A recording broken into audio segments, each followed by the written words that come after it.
Assalamualaikum warahmatullahi wabarakatuh. Perkenalkan, nama saya Muhammad Ibrahim Hamzah dengan NIM 28025444103. Saya akan memberikan informasi terkait bahaya kesehatan kerja dan upaya pencegahannya di Rumah Sakit RSCM. Sebagai seorang mahasiswa yang tengah mempelajari mata kuliah mengenai keselamatan dan kesehatan kerja, saya semakin menyadari pentingnya menciptakan lingkungan kerja yang aman dan sehat. Tidak hanya untuk mendukung produktivitas, tetapi itu juga untuk menjaga kesejahteraan jangka panjang para pekerjanya. Dalam kesempatan kali ini, saya ingin mengangkat sebuah kasus nyata dari sektor layanan publik yang sangat krusial, yaitu di rumah sakit. Pada kesempatan kali ini, saya ingin memberikan rumah sakit yang merupakan institusi vital dalam pelayanan kesehatan masyarakat. Tetapi ironisnya juga menjadi tempat kerja yang memiliki banyak potensi ancaman terhadap kesehatan para pekerjanya.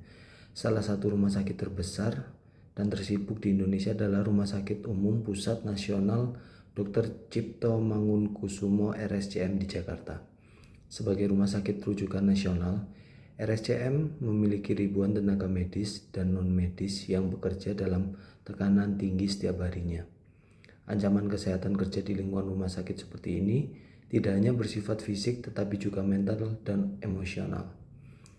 Beberapa ancaman kesehatan kerja yang paling nyata di RSCM antara lain paparan bahan kimia berbahaya, resiko tertular penyakit menular, serta stres berat dan burnout akibat beban kerja yang sangat luar biasa tinggi.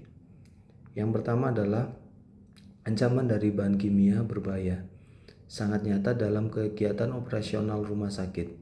Contohnya cairan disinfektan dengan kadar klorin tinggi, formaldehida untuk pengawetan jaringan, serta berbagai obat kemoterapi yang dapat bersifat toksik. Petugas kebersihan, perawat hingga dokter berisiko terpapar zat-zat ini setiap hari jika tidak dilengkapi dengan alat pelindung diri atau yang biasa disebut dengan APD yang memadai. Selain itu, pengelolaan limbah medis seperti jarum suntik, bekas, sisa obat, dan sampah infeksius juga menyimpan banyak bakteri tersendiri sehingga membahayakan jika tidak dikelola secara profesional. Kedua, rumah sakit ini merupakan zona rawan penularan penyakit menular. Risiko ini meningkat selama pandemi COVID-19. Di mana para tenaga kerja kesehatan harus berhadapan langsung dengan pasien positif setiap harinya.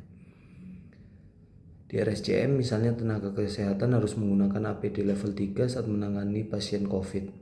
Tetapi meskipun demikian, tetap banyak di antara mereka yang terinfeksi karena kelelahan dan kelalaian dalam prosedur pemakaian alat pelindung.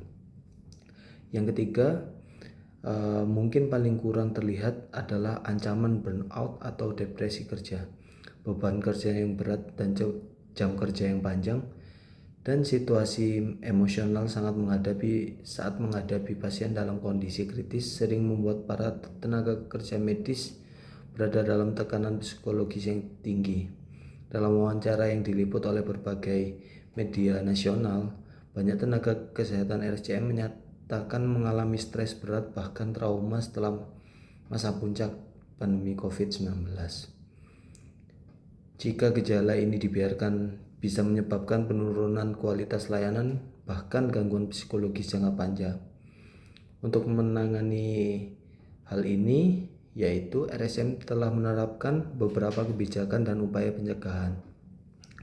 Untuk ancaman bahan kimia dan limbah medis, rumah sakit ini memiliki sistem manajemen keselamatan dan kesehatan kerja yang dirancang untuk melindungi karyawan dari paparan berbahaya. Rumah sakit ini menyediakan APD lengkap dan mengadakan pelatihan rutin mengenai penanganan bahan berbahaya. Mereka juga memiliki sistem pengelolaan limbah medis berbasis teknologi modern agar tidak mencemari lingkungan maupun membahayakan tenaga kerja. Dalam menghadapi ancaman penularan penyakit, terutama saat pandemi, RSCM memperketat prosedur penanganan pasien dengan protokol kesehatan yang sangat ketat. Selain itu, rumah sakit ini juga menyediakan vaksinasi rutin, tes berkala untuk staf, serta ruang isolasi dan jalur khusus pasien infeksius. Untuk mengatasi masalah burnout atau kesehatan mental, RSCM menyadari bahwa dukungan psikologis bagi tenaga medis sangatlah penting.